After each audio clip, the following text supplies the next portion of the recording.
iniciar nuestro seminario CNN. Les cuento que el próximo seminario va a ser el 4 de octubre, es decir, en más o menos 3 semanas más. Porque nos empezamos a atrasar un poquito. Estamos en el 13, pero vamos a volver a tratar de ser la primera semana de cada mes. También depende de los invitados, realmente, que uno quiere correr, ¿no? Así que hagan todo eso, pero igual les va a llegar el aviso como siempre. Bueno, yo quiero presentarles a Luz Bordonez Chávez. Ella está trabajando en el CIAE como postdoctorada, o doctorando, no sé cómo se dice, y nos va a conversar un poco de su tesis. Ella llegó a Chile hace más o menos un mes. Más de un mes. Más de un mes, pero está muerta de y no viene de arriba, sino que viene de... Sí, el sur. Estamos a más o menos 1500 metros. Hace bastante calor.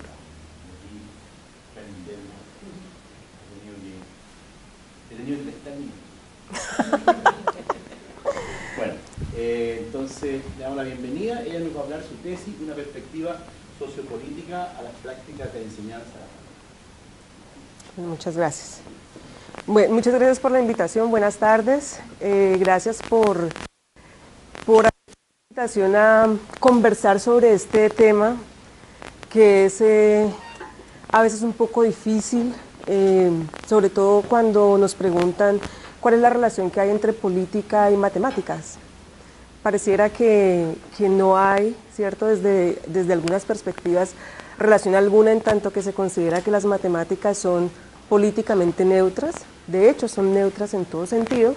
Y entonces, ¿qué tendría que ver, sí, lo político, sí, con matemáticas y particularmente con su enseñanza? Entonces, es una conversación interesante y lo quiero proponer como una conversación, así que en cualquier momento que alguien tenga una pregunta, un comentario, entonces son bienvenidos, bienvenidas las preguntas y los comentarios. Quiero contarles que durante, digamos, mi formación de maestría, mi foco y mi interés eran las prácticas de enseñanza del álgebra, prácticas de enseñanza y aprendizaje del álgebra desde una perspectiva antropológica. Pero cuando empecé mis estudios doctorales en Estados Unidos me vinculé a un proyecto de investigación en curso que trabajaba con estudiantes latinos recién llegados a Estados Unidos y que trataba de entender por qué estos estudiantes sistemáticamente fallaban en las pruebas estandarizadas, qué era lo que hacía que estos estudiantes obtuvieran puntajes tan bajos, ¿sí? Y digamos la hipótesis de la investigadora principal era que habían ciertas condiciones en el salón de clase que dificultaban el acceso al conocimiento matemático de estos estudiantes. Entonces, digamos, mi interés, que era inicialmente diseñar, implementar y evaluar alguna serie de situaciones didácticas en relación con el álgebra, cambió totalmente porque mi participación en ese proyecto me permitió entender que hay una serie de circunstancias en el salón de clase, algunas veces invisibles, ¿sí?, que están allí como un fantasma, ¿sí?, pero que condicionan realmente el acceso al conocimiento matemático, y decidí asumir, o sea, la perspectiva antropológica no me permitía ver lo que quería ver finalmente, y entonces en mi búsqueda encontré esta perspectiva que me pareció que era la indicada y además pues muy interesante. Entonces vamos a empezar esta conversación viendo un pequeño video de una maestra, Diana, en Cali, que está enseñando álgebra a estudiantes de grado octavo. ¿Sí? Son estudiantes de, digamos, en términos normales de la escolaridad, entre 13 y 14 años de edad. Entonces, cuando vean este corto video, por favor, les pido que piensen en esta pregunta, ¿sí?, en este aspecto, en este punto. Y es la estrategia que está utilizando la maestra para comunicar el contenido matemático que pretende comunicar.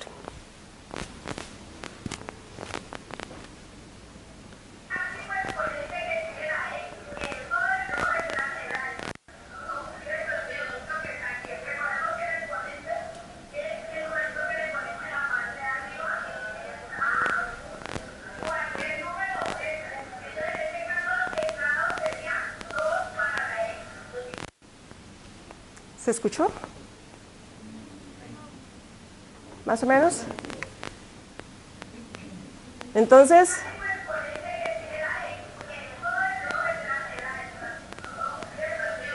la profe está preguntando cuál es el máximo exponente de la X en la expresión algebraica.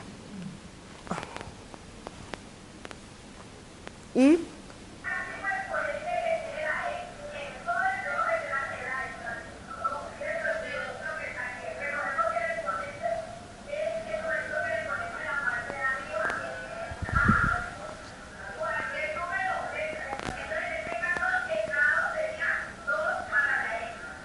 da una definición de exponente. El exponente es el numerito que le ponemos arriba a la letra o al número. Entonces en este caso es 2, luego el grado de la expresión es 2. Entonces pensemos en la estrategia que usa esta maestra. ¿Qué les parece? ¿Por qué creen ustedes que esta maestra toma la decisión que toma de explicar, ¿sí?, con esta estrategia lo que es un exponente?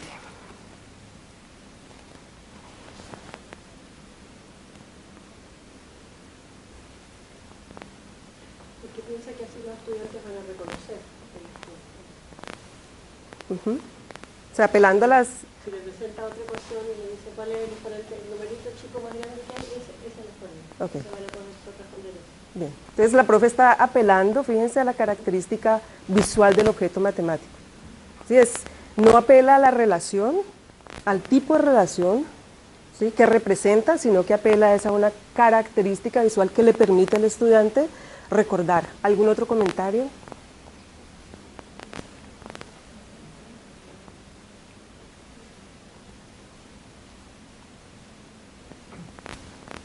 ¿Por qué creen ustedes que un profesor tomaría esa decisión? De decirle a un estudiante, el exponente es el numerito, y no realmente darle al estudiante la definición matemáticamente correcta de exponente. ¿Por qué? Espera que lo reconozca en la prueba. ¿Espera? Espera que lo reconozca cuando haga una prueba el niño, una cosa así. Así que sepa cuál es el exponente más grande, para poder decir si es cuadrático, cúbico. A una No costa... importa mucho lo que signifique, pero para decir eso. A una costa de sacrificar, digamos, la comprensión del objeto como tal. La profesora idea que los estudiantes no están preparados, esos estudiantes están preparados a entender la relación.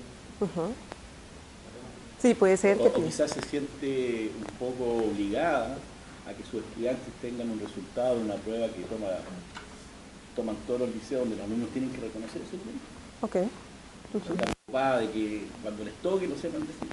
Optimizar el tiempo en términos de, por ejemplo, de lo que dicen las pruebas estandarizadas, lo justo y necesario que nos sirva para obtener resultados en esa prueba. Ok, o sea, una serie de restricciones allí en términos institucionales. Para cumplir con la red de contenido. Ok, muy bien. Puede ser, ¿cierto? Puede ser, podríamos decir, esa persona no sabe matemáticas, no Era tiene bien complicada la experiencia. Sí, una situación bien complicada. Bueno, entonces, la pregunta de... Obviamente, hay dificultades en esa forma en que la profesora está presentando el contenido matemático. ¿Sí? De alguna manera, de muchas maneras, está sacrificando el contenido y la comprensión del objeto como tal. Entonces, digamos, la pregunta por cómo hacemos para que estos estudiantes, ¿sí?, realmente puedan aprender matemáticas valiosas y pertinentes, y cómo es posible mejorar las prácticas de enseñanzas, por ejemplo, en particular de maestras como Diana, ¿sí?, han sido planteadas desde distintas perspectivas en el campo de la educación matemática. El campo de la educación matemática ha sido dominado, en principio, por las perspectivas cognitivas y las perspectivas socioculturales, ¿sí? Entonces, desde estas dos perspectivas... ¿Qué con perspectivas socioculturales? Son estas perspectivas en la escuela. A ver, en términos de lo cognitivo, siempre se acude, por ejemplo, a teorías como la de Piaget o como la teoría de la Gestalt para configurar el objeto de estudio de la educación matemática. En el caso de las teorías socioculturales, como una manera de digamos, de sobrepasar la crítica que se hace a perspectivas cognitivas en las cuales el sujeto es un sujeto que es individual. Entonces se plantean, se incluyen o se traen del campo de la sociología, sobre todo crítica, y de la psicología crítica como la de Vygotsky, nuevas teorías que permiten pensarse el sujeto desde una perspectiva del conjunto social, de esas actividades que pueden desarrollarse en conjunto. Entonces, digamos que en el campo de la educación matemática, un punto de quiebre en relación con el dominio de las teorías cognitivas fue justamente el ingreso de la perspectiva vygotsiana, ¿sí? Entra y entonces de alguna manera rompe con el dominio de lo cognitivo. Y nos da entonces una, digamos, en el área cognitiva tenemos que el aprendizaje es un proceso mental y solitario, que es el sujeto que se enfrenta con el objeto de conocimiento y que ante determinados estímulos puede, ¿sí?, aprender ciertas cosas de ese objeto. En tanto, desde una perspectiva social, ¿sí?, se piensa que el aprendizaje es una forma de participación y de pertenencia a una comunidad de prácticas, ¿sí?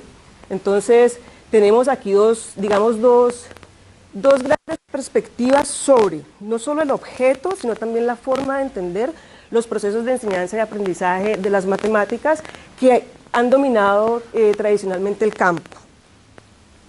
¿Sí? Entonces, digamos, estos dos modelos fundamentalmente responden a un modelo fundante de la educación matemática que se introduce más o menos en los años 80 desde la escuela francesa.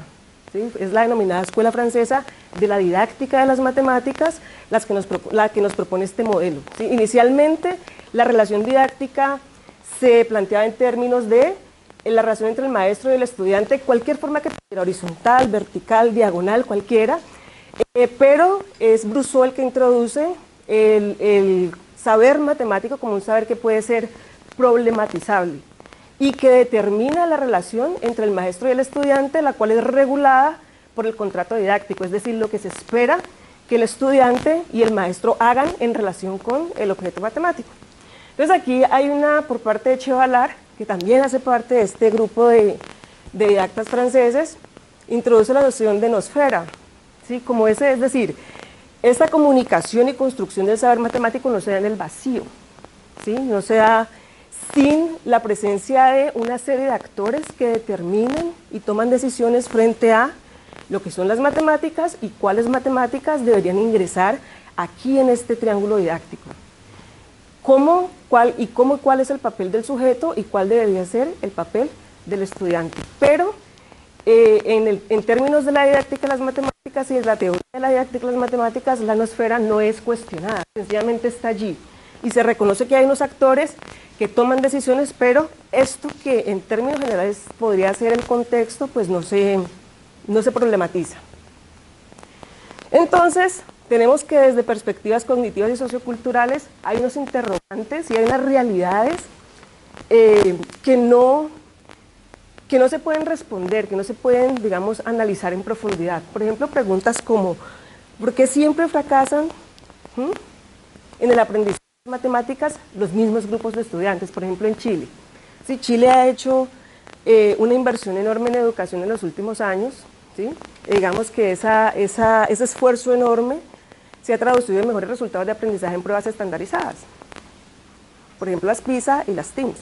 Entonces, los estudiantes chilenos han venido mostrando avances y mejoras en estos resultados de aprendizaje en todos los grupos. A las niñas les va mejor, a los estudiantes de estrato socioeconómico bajo les va mejor, ¿sí? A los estudiantes de estratos socioeconómicos altos les va mejor, pero se mantienen unos grandes huecos en términos de los resultados de aprendizaje. Y entonces, digamos, el hueco más enorme es el que se da entre los estratos socioeconómicos altos y bajos. Entonces, en las últimas pruebas TIMSS, la diferencia en los promedios de resultados fue 133 puntos entre los estudiantes de estratos más bajos y los más altos, que es enorme. ¿Sí? E históricamente, esa ha sido la tendencia. Entre los niños y las niñas, históricamente, ¿sí? La tendencia es que a los niños les va muchísimo mejor que a las niñas. Entonces, desde perspectivas cognitivas o socioculturales no es posible responder ese tipo de preguntas. Cuando se responden desde perspectivas que son eminentemente esencialistas. Por ejemplo, a las niñas les va mejor porque a las niñas no les va bien porque ellas son buenas para el lenguaje, ¿sí? Y realmente los niños son buenos para las matemáticas, no las niñas. O por ejemplo, cuando pensamos en los grupos étnicos, ¿por qué a los indígenas no les va bien? ¿Por qué a las comunidades indígenas no les va bien en el aprendizaje de las matemáticas? Ah, pues es que ellos seguramente es un asunto de cultura, ¿sí? No tienen, digamos, las disposiciones culturales para aprender un sistema complejo de símbolos, un lenguaje como es el de las matemáticas. Entonces, desde esas perspectivas, esos son el tipo de respuestas que se dan y que obviamente no son respuestas satisfactorias. Preguntas también como esta, ¿por qué a pesar de los esfuerzos tan inmensos que se hacen, se avanza tan poco en la consolidación de estrategias que permitan que todos los estudiantes accedan a educación matemática de calidad? Y esa también es una pregunta que es difícil de responder desde este tipo de perspectivas. Entonces, digamos que un grupo de investigadores en el campo muy reciente, o sea, es un trabajo reciente, se empieza a pensar estas problemáticas, ¿sí? Empieza a encontrar que no es necesariamente una perspectiva ni cognitiva ni sociocultural la que va a permitir avanzar el campo, y se asume entonces una perspectiva sociopolítica que en su nombre contiene dos grandes palabras, lo social y lo político. Entonces, en primer lugar, lo social acá no se entiende como generalmente se entiende desde las perspectivas socioculturales, que es esa actividad que se da en conjunto. Entonces, como estamos todos juntos y estamos, por ejemplo, conversando, esa es una actividad social. No, lo social aquí se entiende, ¿sí?, como esa serie de interacciones, ¿sí?, discursivas, materiales, simbólicas, las actividades que realizan las personas, pero en espacios, ¿sí?, en espacios que son históricos y también que son políticos en determinados espacios. A mí me gusta mucho la metáfora que usa Bourdieu para describir el espacio social. ¿Sí? Es una metáfora que es matemática y es pensar el espacio como este conjunto de puntos, ¿sí?, como esta curva donde los sujetos están ubicados en puntos distintos, en momentos distintos. Y esos puntos dependen, esas posiciones dependen de ciertas condiciones alrededor. Es decir, no siempre se está en el mismo punto en el espacio social. Cuando se piensa en un espacio como este, que está condicionado por la historia, ¿sí?, cuando está condicionado por la cultura, ¿sí?, y cuando, digamos, esos espacios tienen unas estructuras particulares que determinan lo que puede pasar allí. Cuando yo pienso en esta definición de lo social, pienso, por ejemplo, en la sociedad colombiana y en la sociedad chilena, ¿sí? Pienso, por ejemplo, en los factores que nos permiten decir cosas sobre lo que pasa en el salón de clase. Por ejemplo, acá hay una fuerte tendencia a analizar los resultados de aprendizaje desde problemáticas de clase social, es decir, el acceso al conocimiento matemático está condicionado por la clase social.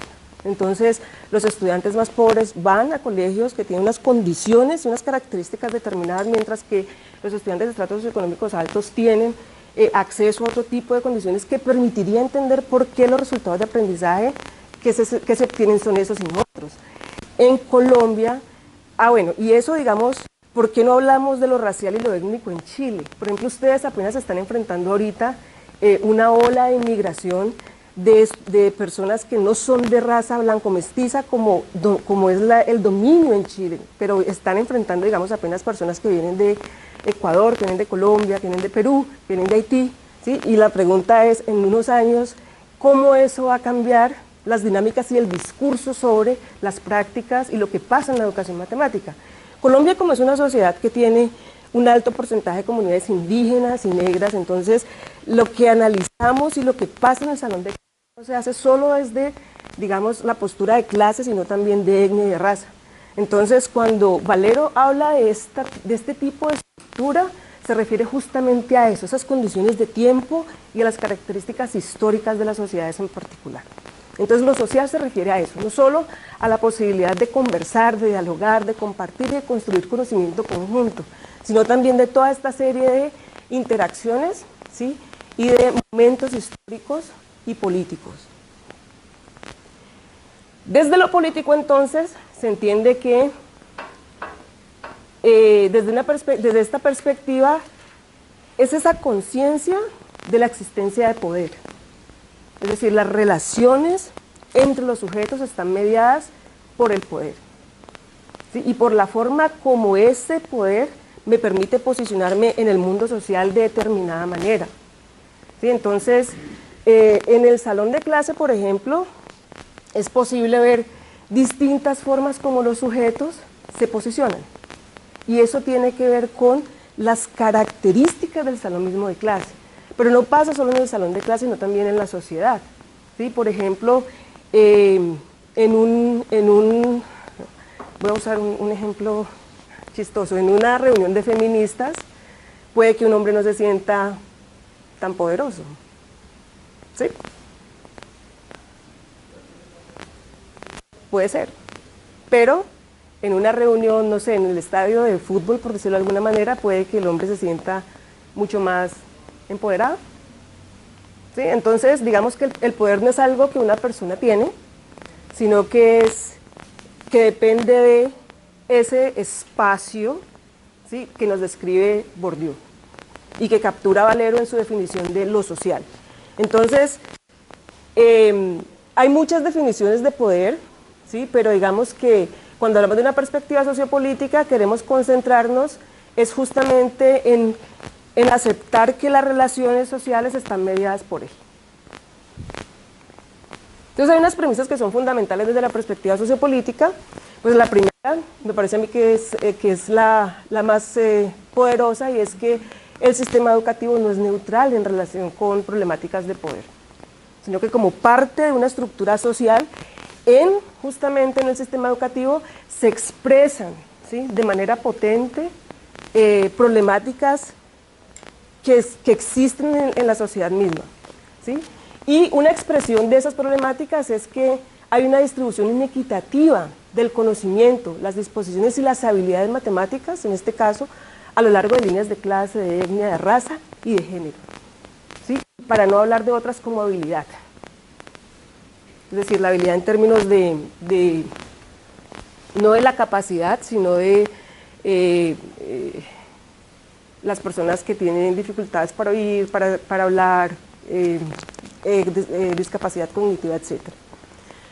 La segunda es que entonces las prácticas de enseñanza en general y las matemáticas en particular son esencialmente políticas en el sentido que ya lo hemos mencionado, es decir, hay unas condiciones relacionadas con el poder en el salón de clase que van de manera muy, muy poderosa a determinar el acceso, ¿sí?, al conocimiento matemático. Y entonces el contexto sociopolítico constituye el espacio macro sociológico que influye en las prácticas focalizadas de enseñanza y aprendizaje en el microcontexto del salón de clase. Entonces tenemos toda esta estructura social, ¿sí?, que no puede desligarse, la escuela puede desligarse de esa macroestructura, no puede estar por fuera de lo que pasa aquí en este espacio, ¿sí?, en este espacio gigante, sino que en el salón de clase, ¿sí?, y lo que sucede aquí en este salón de clase de alguna manera está vinculado con todas estas otras, con todos estos otros elementos que constituyen la estructura de la sociedad. Entonces, aquí hay un cambio en el objeto de estudio de la educación matemática. Ya no es, el objeto central no es el aprendizaje del estudiante. O sea, nos interesa el aprendizaje del estudiante y queremos que los estudiantes accedan al conocimiento matemático. Pero también interesa entender, ¿cierto?, cómo es que en esto que denomina Valero, las prácticas sociales que le dan sentido a la educación matemática, se generan significados para lo que es aprender matemáticas y lo que es enseñar matemáticas y para lo que son las matemáticas. Es decir, entendemos que desde esta perspectiva la educación matemática es una red, es como una red de prácticas, y en esa red de prácticas se toman decisiones y se construye significados sobre lo que son las matemáticas, cuál es el modelo de estudiante y cuál es el modelo de profesor.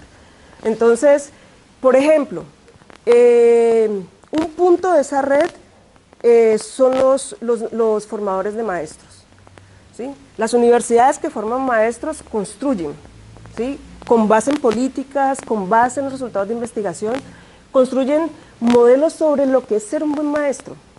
Y ese modelo, ¿sí?, permea lo que sucede en el salón de clase, ¿ya? Los productores de textos escolares, hay allí una serie de problemáticas y de significados que se condensan en ese trabajo, ¿sí?, que tienen y que nos permiten significar, por ejemplo, lo que son las matemáticas y lo que se espera que un estudiante aprenda. Entonces, toda esa serie de prácticas están interconectadas y nos permiten entonces entender cuál es el significado de aprender y enseñar matemáticas en condiciones particulares históricas. Entonces hay una serie de problemáticas de interés desde esta perspectiva. Por ejemplo, las relaciones entre las identidades de los estudiantes y las expectativas de los maestros. ¿Cómo es que todas las representaciones y las ideologías que se tienen sobre los grupos humanos condicionan lo que el maestro espera que el estudiante aprenda? ¿Puede una niña aprender matemáticas? ¿Sí o no? Si yo entro a un salón y entonces me encuentro con un grupo de niñas, ¿cómo es que el maestro, con base en cierta serie de representaciones que circulan en la sociedad, construye, ¿sí?, esas expectativas, y cómo estas expectativas, por ejemplo, condicionan lo que hace en el salón de clase? Interesa saber interacciones y actos de posicionamiento durante los procesos de comunicación del saber matemático, cómo se construyen identidades matemáticas positivas en la escuela, es decir, cómo se hace para que los estudiantes sientan que son capaces de construir conocimiento matemático valioso y de aprender matemáticas. Y las características de las prácticas de enseñanza en diferentes contextos sociales y el tipo de experiencias, ¿sí?, que ofrece la escuela y las comunidades a los estudiantes, y no solamente a los estudiantes, sino también a los profesores y a los sujetos en general. Entonces hoy quiero contarles un poco sobre esto, sobre las características. Me interesa mucho caracterizar cómo es que se dan los procesos de comunicación del saber matemático en distintos contextos sociales. Entonces, para mi trabajo doctoral yo comparé tres contextos distintos en Cali, pero hoy solo quiero hablar de Diana, por ciertas razones que voy a comentar más adelante. Entonces, es claro que en una perspectiva como esta no podemos hablar de las prácticas de enseñanza como se habla generalmente desde perspectivas cognitivas o perspectivas socioculturales. Es necesario, digamos, una forma distinta, ¿sí? Es necesario introducir unos elementos distintos que nos permitan decir qué es lo que está pasando en el salón de clase y cómo eso que pasa en el salón de clase configura los resultados de aprendizaje de los estudiantes. Entonces, además de generalmente, en perspectivas tradicionales se considera que es el conocimiento profesional del profesor el que determina la práctica, ¿sí? Y se piensa que es un componente, el componente principal.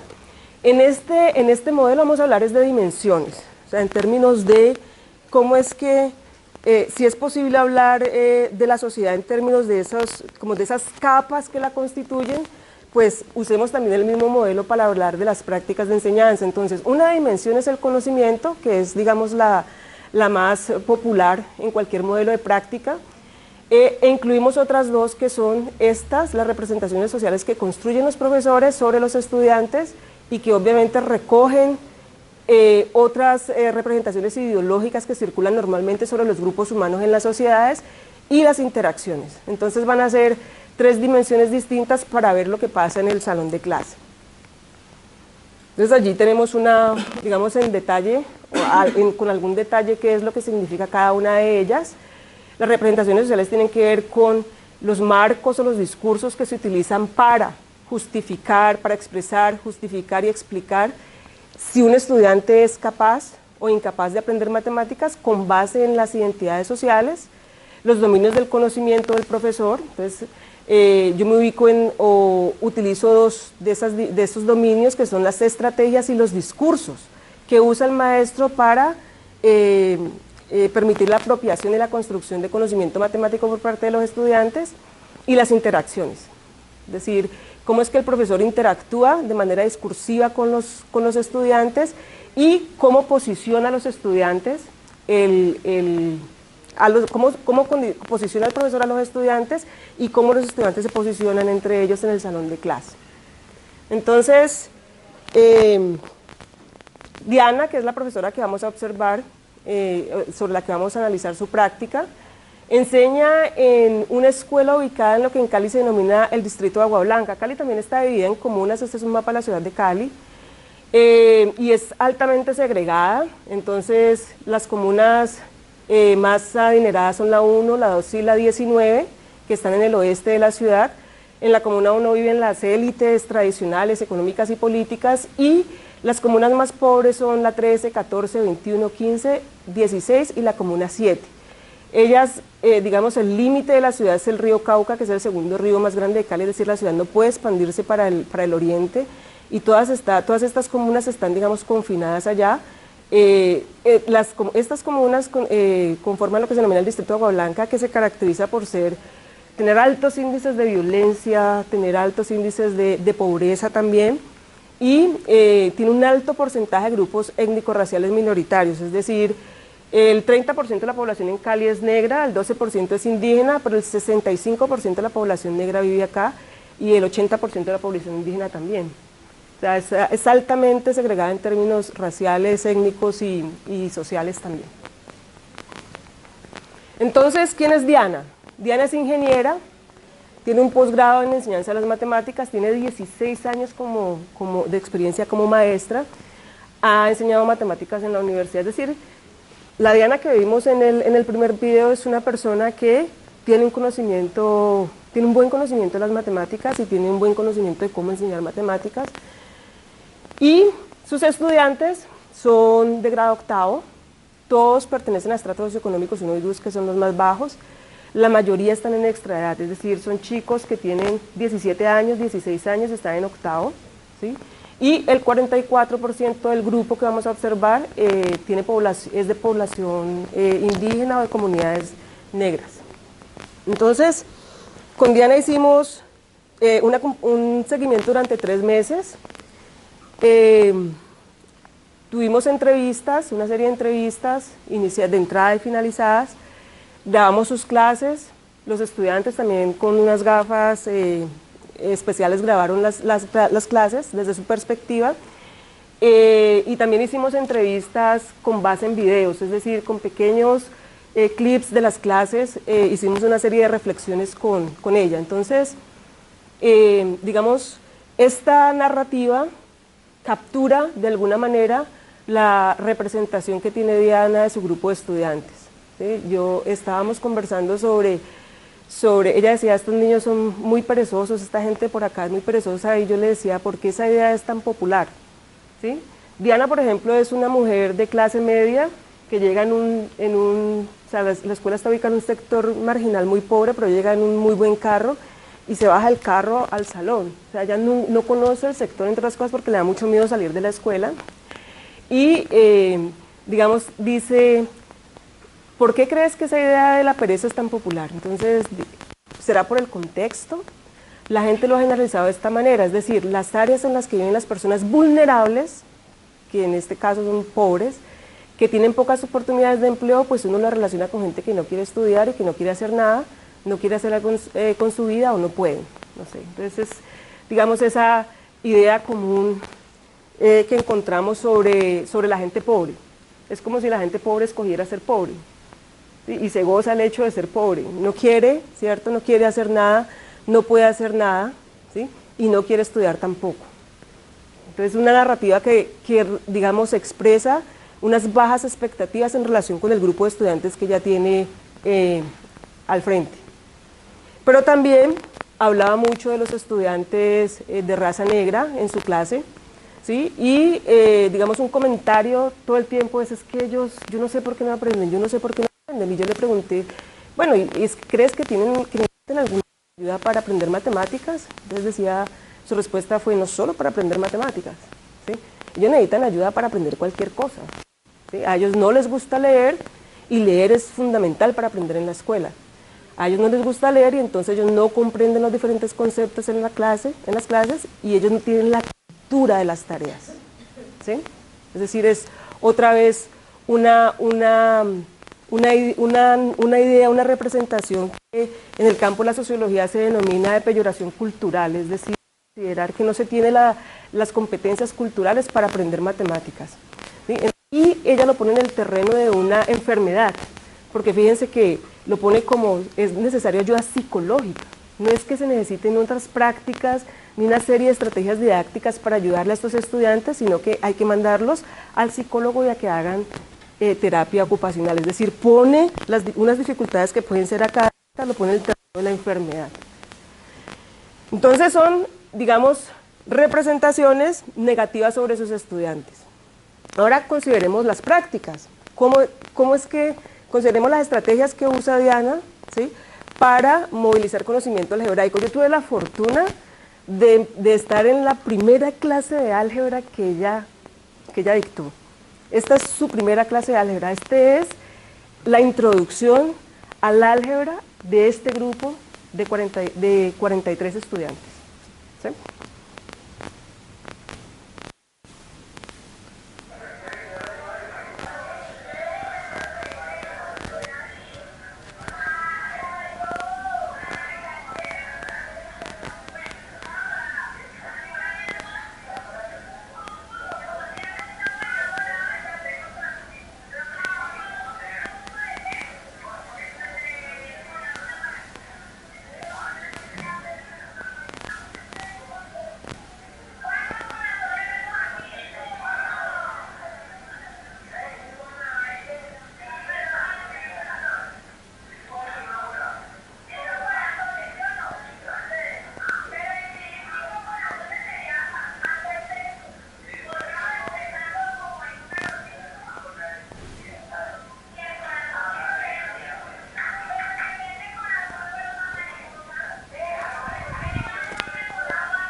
Bueno, ¿comentarios?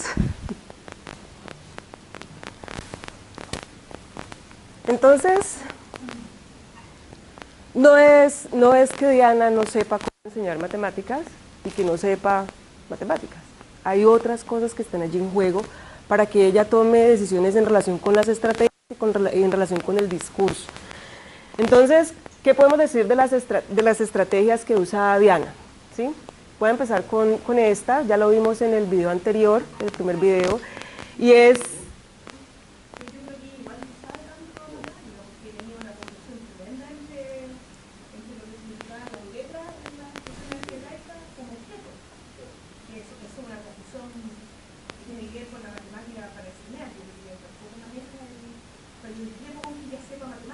Ok, listo. Entonces, digamos, lo que en mi opinión, ¿cierto?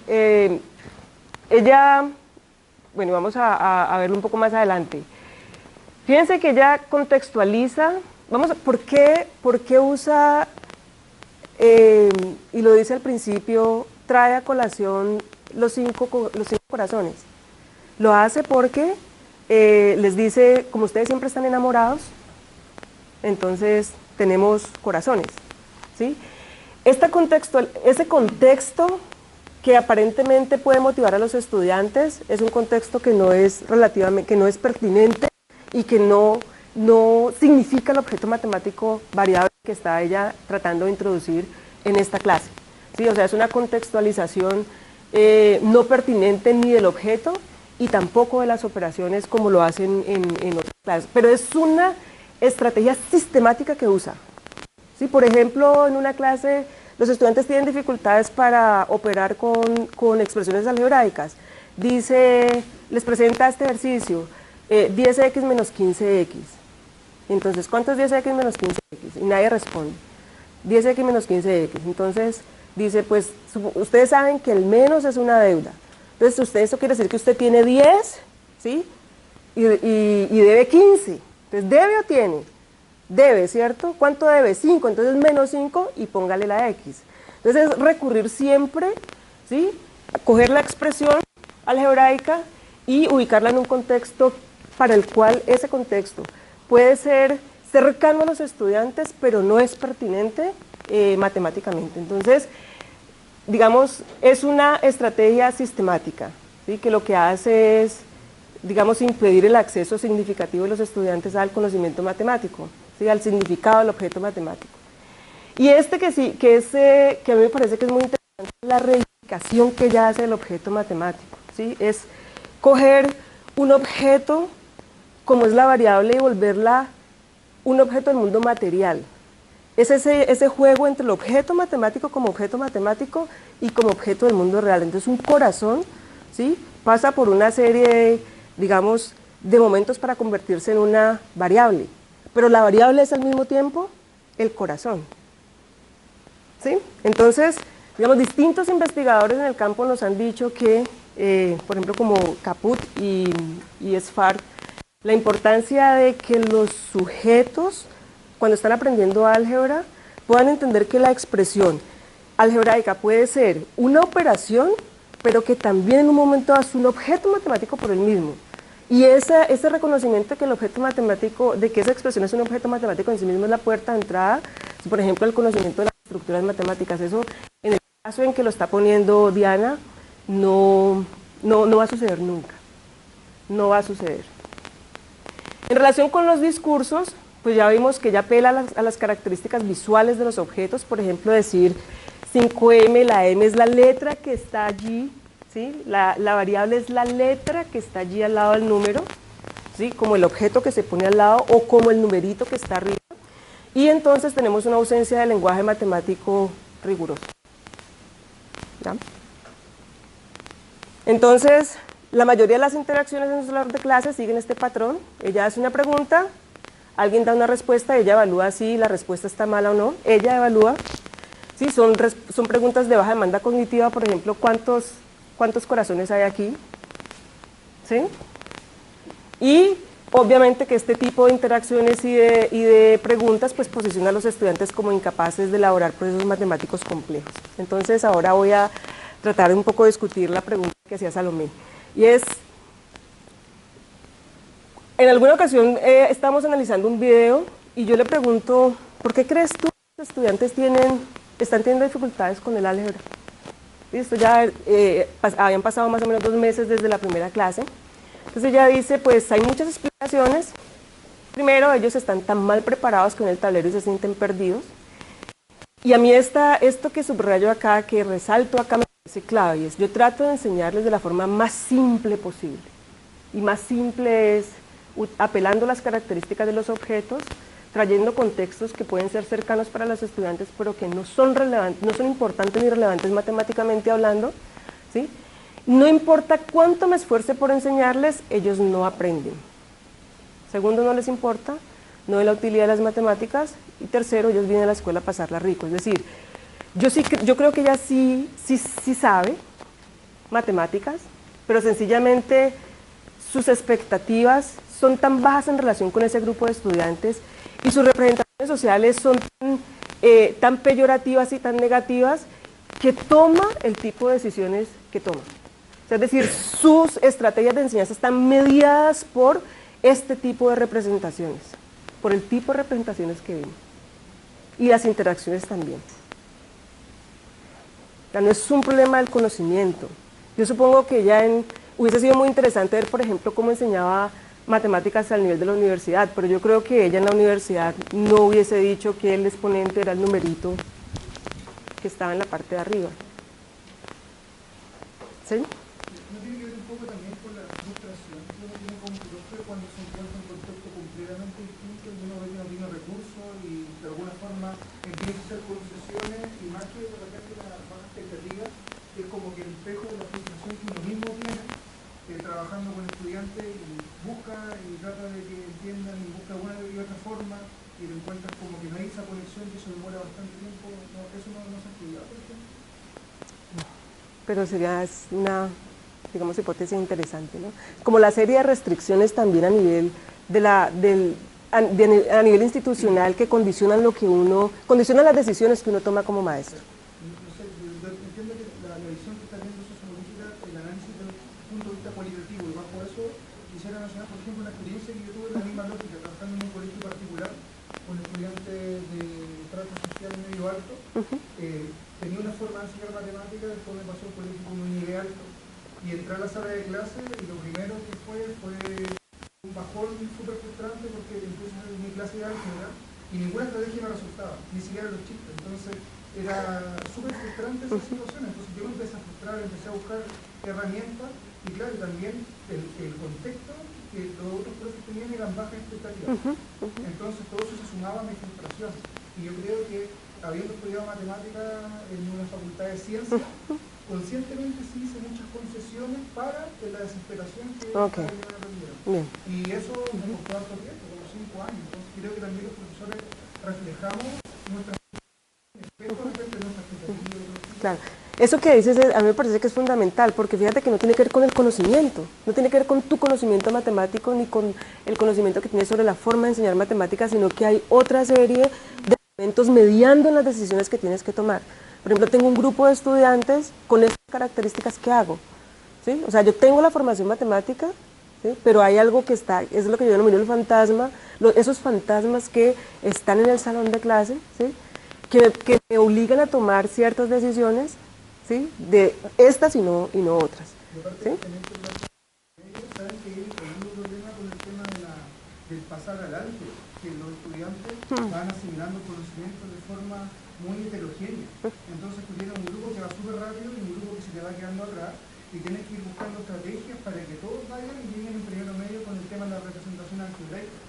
Y esa frustración que ya están en la parte del álgebra, si se ve en contexto vulnerable, es súper difícil de abordar como profesor. ¿Alguien más? ¿Algún comentario?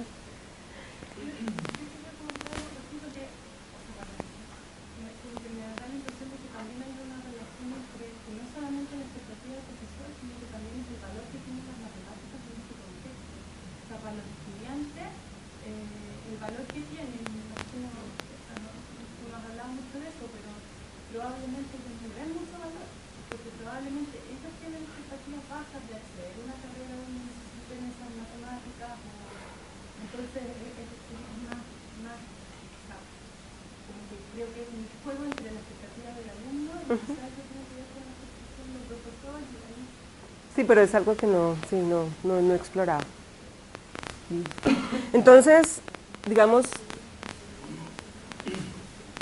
pienso yo, en mi opinión, que existe digamos que el caso de Diana me permite entender y visualizar la relación que existe entre lo macrosociológico en términos de las representaciones y las expectativas y el contexto, es decir, las decisiones que se toman en el salón de clase en relación con el tipo de estrategias, el tipo de discursos, ¿sí?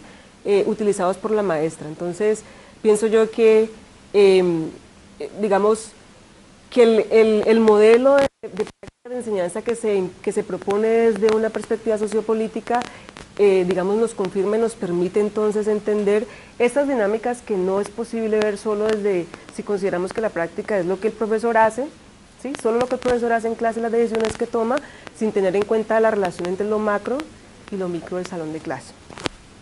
Entonces, hay unas preguntas que a mí me interesan, ¿cierto? Y que también se plantean desde perspectivas sociopolíticas. Esta, digamos, es una pregunta grande, porque algunos investigadores consideran que primero es necesario transformar la sociedad para transformar la educación matemática. Yo no soy tan pesimista, yo soy más optimista. Yo creo que es posible transformar la educación matemática, ¿cierto?, para transformar, digamos, las condiciones sociales y económicas de la sociedad.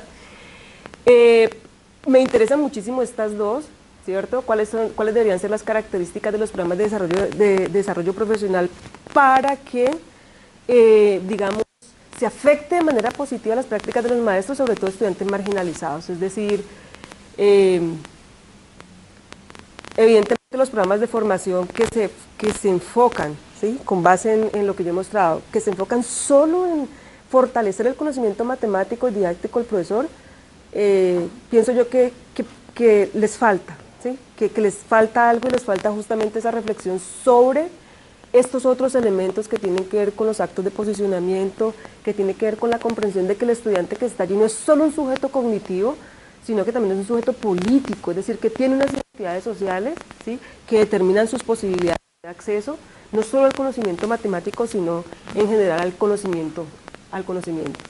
Y esta es la otra pregunta, es cómo empodera uno matemáticamente a estos estudiantes, o sea, cómo hacemos para que estos estudiantes que vienen de grupos históricamente marginalizados como las niñas y los demás, se empoderen gracias a su acceso a conocimiento matemático de calidad.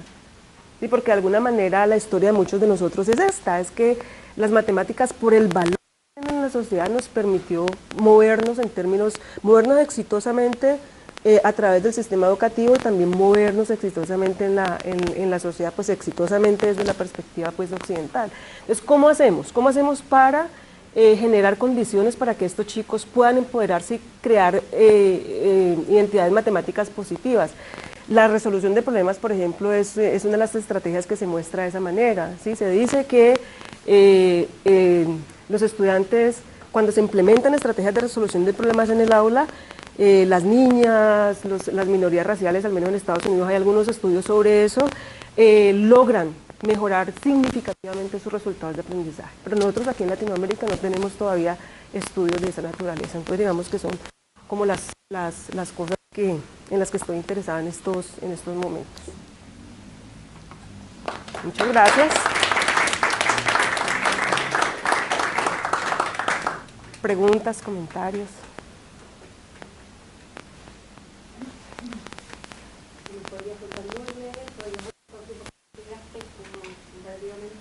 Sí, los otros grupos, este era el grupo en un sector marginal, había otro grupo de clase media baja y un grupo de clase alta, o sea, en la comuna 1 donde está la élite. Entonces,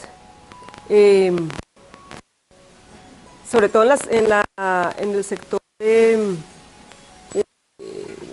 clase alta, tanto las expectativas del profesor como sus estrategias y sus discursos eran completamente distintos. Por ejemplo, allí también estuve en las primeras clases de álgebra y el profesor utilizó estrategias que en términos de la investigación se recomiendan para empezar el trabajo algebraico. Por ejemplo, la que implementó era un ejercicio de identificar un patrón, dada una serie, identificar el patrón y después tratar de formular la expresión algebraica. Entonces fue un problema que para los muchachos fue desafiante y se demoraron más o menos 2 clases resolviendo el problema y llegando a la expresión algebraica. Está completamente distinta a la estrategia que utiliza la profesora. Y el profesor, fue también un contraste muy interesante, utilizaba siempre un lenguaje riguroso, obligaba a los muchachos a utilizar, por ejemplo, ¿cuál propiedad estás usando aquí? ¿Sí? ¿Cuál es el nombre de esa propiedad? O sea, era, digamos, exigente en relación con el tipo de lenguaje que utilizaba.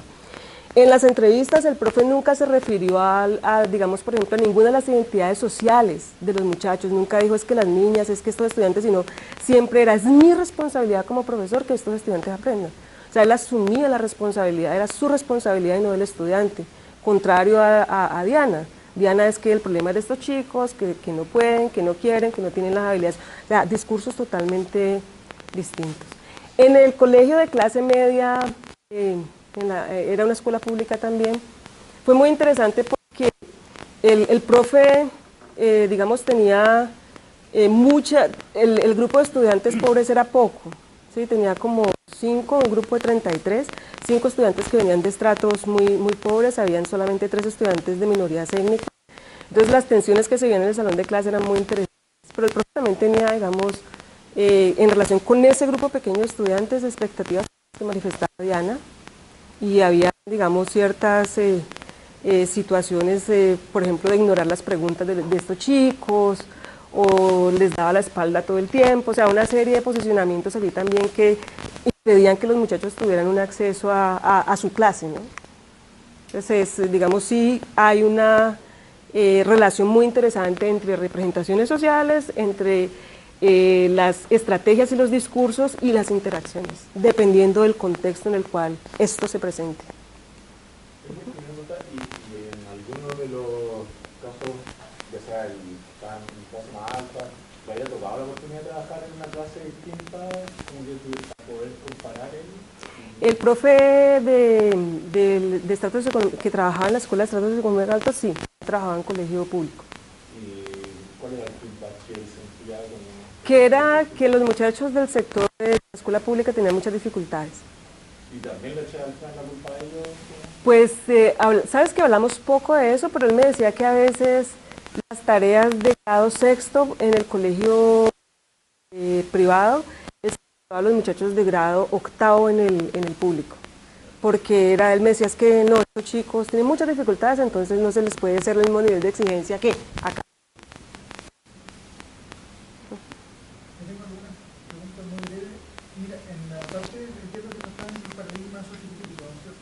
Un poco en esa línea.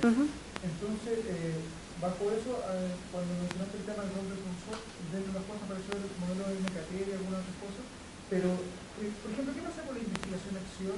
Ya que la investigación-acción es una punta angular del paradigma sociológico para transformar la escuela, digamos, y el concepto de currículum también se aproxima más un poco a la mirada que tiene Stillinghouse, de que el profesor transforma el currículum con su estudiante y desde ese microcontexto se cambia la realidad educativa.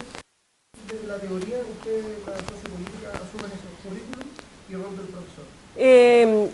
Le puedo contar de trabajos en los cuales los currículos han sido, digamos, modificados para tratar de responder a las necesidades, porque se trata, digamos, desde esta perspectiva de responder a las necesidades de los estudiantes y de empoderarlos matemáticamente. Entonces, tenemos el trabajo de Rico Goodstein que lo que hace es ubicar problemáticas sociales, ¿sí?, que son robustas, y encontrar las matemáticas que hay allí para trabajarlas con los muchachos. Entonces, por ejemplo, él tiene un proyecto, desarrolló un proyecto que me pareció muy interesante sobre cuánto, con el dinero que se compra una bomba en Estados Unidos, con ese dinero, ¿a cuántos estudiantes se les podría pagar la universidad? Entonces los estudiantes se embarcaron en un ejercicio que fue averiguar cuánto costaba, eran chicos creo que de sexto, cuánto costaba un año universitario, ¿sí?, en determinadas universidades, cuánto costaba un misil, y hacer ese tipo digamos, de confrontación. Entonces allí no solo hay el ejercicio de aprender, ¿sí?, un objeto matemático en particular, sino también usar ese objeto para reflexionar sobre una situación que es de debate en esta sociedad. Entonces allí obviamente hay unas modificaciones que son de orden curricular, no es el currículo rígido, ¿sí?, sino que es un currículo que permite, por ejemplo, explorar de manera conjunta, porque no es solo un asunto matemático, sino que también implica escribir, implica una mirada desde las ciencias sociales, etcétera, etcétera. Y en términos de las metodologías que se utilizan son metodologías que toman unos discursos desde los trabajos de Foucault, por ejemplo. Entonces hay análisis narrativo, hay análisis, lo que se llama el performance y otras maneras mucho más flexibles que seguramente, por ejemplo, para algunas revistas esos no son trabajos realmente de investigación, porque se apartan del paradigma tradicional del método y, digamos, asumen otras maneras de... Tengo dos preguntas. La primera es sobre esta idea de que tú tienes que, o sea, que aprendiendo matemática tú vas a tener mejores posibilidades en la vida, digamos, ¿no?, que te va a dar un cierto poder que te va a permitir, y que eso sería una buena razón para estudiar matemáticas. Eso lo llamaríamos o se conoce como una motivación exógena. ¿Qué hay de motivación endógena? O sea, que conoces tú en estos contextos, de que los estudiantes se interesen de verdad por la matemática, porque porque hay mucha gente que quiere estudiar matemáticas porque le gusta, no le interesa. Y de hecho probablemente el verdadero gancho sea ese, y no que después de 20 años más yo voy a tener trabajo. ¿Qué hay eso en este contexto? Y tengo otra pregunta que tiene que ver con si hay ejemplos prácticos en que tú bajas esta idea general que se entiende, digamos, pero la bajas a un contexto, por ejemplo, de formación de profesores en ejercicio, de desarrollo profesional, donde tú puedas ver ciertas maneras de hacer para que produzcan los cambios que estás esperando en la enseñanza. Voy a empezar con la segunda pregunta. Si han empezado a surgir una serie de trabajos desde, digamos, desde estas perspectivas en las cuales los modelos de formación de maestros se apartan de estos modelos tradicionales en los cuales el foco es fortalecer el conocimiento matemático y didáctico del profesor, ¿cierto? Y crear una serie de experiencias de aprendizaje, y ese es un término que a mí me gusta mucho, que le permitan al maestro, digamos, entender que el sujeto que está allí es un sujeto que no solamente es un sujeto cognitivo, sino que es un sujeto con una serie de identidades, ¿cierto? Y que el conocimiento matemático puede empoderarlo o puede desempoderarlo, ¿sí?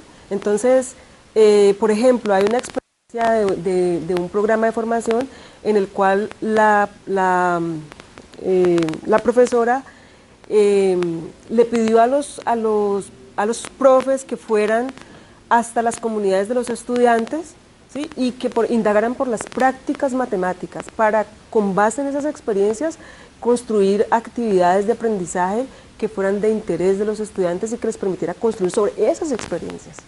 Entonces fue sacar a los profesores del recinto tradicional y llevarlos hasta las comunidades de los estudiantes a hablar con los padres de familia, fotografiaron las cosas, digamos, grabaron a los papás, intervinieron en esos espacios en donde se dan prácticas matemáticas específicas, por ejemplo, entre estudiantes latinos de compra y venta, de pesar, de tejer, y con base en eso construyeron, digamos, actividades para los estudiantes. Esa es, digamos, una que me pareció muy interesante. Hubo otra que fue seguir a un estudiante, por ejemplo, en una escuela mayoritariamente blanca en Estados Unidos, con un grupo minoritario de estudiantes negros, ¿sí? Entonces lo que hicieron los profesores que eran blancos fue seguir a un estudiante a través de un año lectivo para entender, para conocerlo mejor, lo que hacía fuera del salón de clase, lo que hacía en su casa, y con base en ese conocimiento tratar de construir experiencias de aprendizaje para él.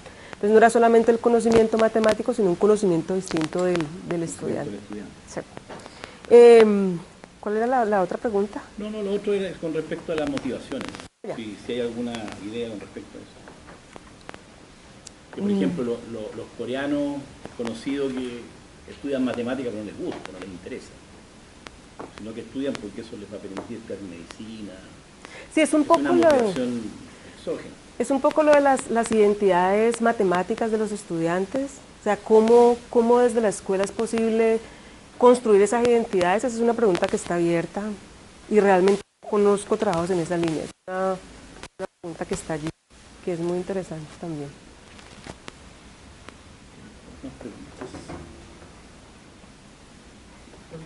Volvemos de reflexión. Por la experiencia, uno como profesor de matemáticas tiene ciertos factores, que nos juegan a favor de a lo mejor tratar de motivar a los chicos. Uno en la sala de clase a los chicos los puede motivar, los pueden enganchar a lo mejor con el álgebra, con un tema conceptualizado, pero el chico nace en la clase, sobre todo estos tratos socioeconómicos y socioculturales bajos, escuchando que la matemática es difícil, y nace con eso. Te das cuenta que la matemática es difícil, la tabla de 9 es súper complicada para ellos, porque le dijeron que era complicada y fue. Entonces, como dije al principio, si bien es cierto, nosotros en la sala de clase con nuestros chicos podemos hacer mucho, ellos van al recreo o llegan a sus casas y todo eso, si no están en el mismo lenguaje, si no hay un trabajo colaborativo con la familia, que en muchos de estos casos ni siquiera existe. No hay una familia en realidad que pueda apoyar a los chicos en esto, es súper complicado. Y yo insisto, a través de la experiencia, el sistema educacional en el cual estamos insertos tampoco nos apoya mucho, porque perfectamente un chico puede reprobar los 4 años matemáticos y salir de cuarto medio Y si uno no hace algo por ese tipo de chicos, o sea, el sistema no lo va a hacer por nosotros, la casa con suerte a lo mejor va a tener un hermano que vaya a un grado superior y que lo pueda apoyar en eso, pero el trabajo matemáticamente hablando es súper complejo y nosotros tenemos el desafío en este caso de siempre estar a la vanguardia de no tener miedo de establecer, de incorporar nuevas estrategias, como decía al principio, sacar un poquito el currículum, sacarnos un poquito de la mente la meta del CIMS, la meta de la TCU, que los chicos de alguna forma vuelvan a encantarse solamente la matemática. Al final, más allá de un posible trabajo futuro, una posible carrera que pueda tener, sabemos que eso va enfocado también al pensamiento crítico, al preguntarse por qué las cosas, en todo ámbito de cosas. Es como nosotros mismos profesores, darle la real importancia siempre que tiene la matemática. Muchos chicos en estas fechas van a bailar cola porque posiblemente le van a poner un 7 en matemática y no en física.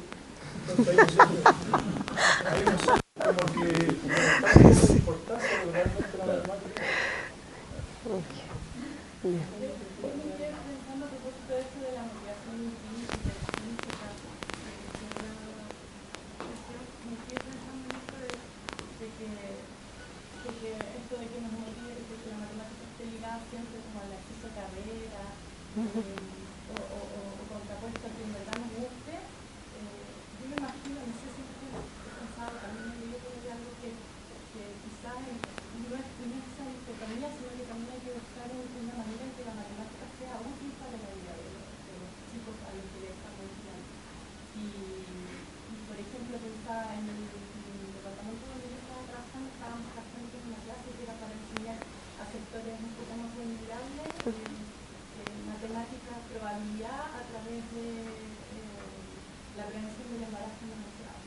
Y con ese tema, en el fondo, los engancháis porque entender probabilidades es algo que ellos van a necesitar y es algo que es útil en esa etapa de la vida.